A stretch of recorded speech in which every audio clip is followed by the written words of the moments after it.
I'm Brady McDonald here on the 24th of June at the corner of Sherbourne and Carleton on the western edge of Cabbagetown.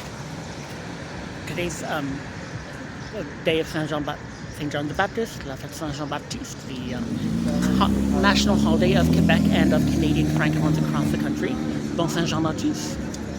And I thought I'd highlight here one interesting element of Toronto's history. A lot of English Canadian cities do have French quarters, communities that were founded by Francophones which have since remained separate and often very distinctly Francophone. Redmond has Dieppe, Ottawa has Vanier, Winnipeg has Saint-Boniface. Toronto doesn't have that history because Toronto was not founded on or near a French settlement. However, it isn't quite true to say that Toronto doesn't have a significant French history. There's more than 100,000 people of French background in Toronto. There's 35,000 people speak French as a first language according to the Canadian census, and twice that number speak French at all. And there may not be a French neighborhood, but right here on the northeast corner of Sherbourne and Carleton, there is the Paroisse Sacré-Cœur. It is a Francophone parish of the Catholic Church in the city of Toronto. Its history goes back to the 1880s, when there was a migration of leather workers and their families from Montreal to Toronto. Like a lot of immigrants at the time, they settled in Cabbagetown, maybe because there were close religious links with the Irish Catholics who famously lived there. And over time, they began to accumulate, to build an institutional structure.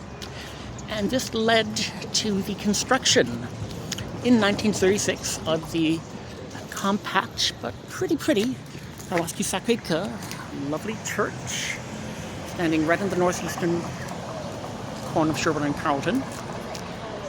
And one interesting fact about Cabbagetown is that Cabbagetown really does have a substantial Francophone history. Not a neighborhood, but definitely more than nothing. The Collège Français, one of the major public French language schools in downtown Toronto, is that way. The Club L'Âge d'Or is this way on Ontario. And in the early 2010s, there was even a brief effort to try to make this a specifically French neighborhood to brand it that way. That did not happen, but there is still a real presence, and it's a continuous presence. That Francophone church, the Paroisse, was founded to provide for the spiritual needs of Francophone immigrants from across Canada, from Ontario and Quebec and Acadia. And here in Cabbagetown right now, walking around, I see and hear more Francophones, this time substantially from Africa, the Caribbean, coming to Toronto and finding connections in community. And I think that's a really cool thing. Toronto is a new city in a lot of ways, but it has a lot of really cool niches that often go unnoticed by people who just walk on by. I'm Brady McDonald here in Cabbagetown. Thank you very much. Have a good night. Bon fête Saint Jean.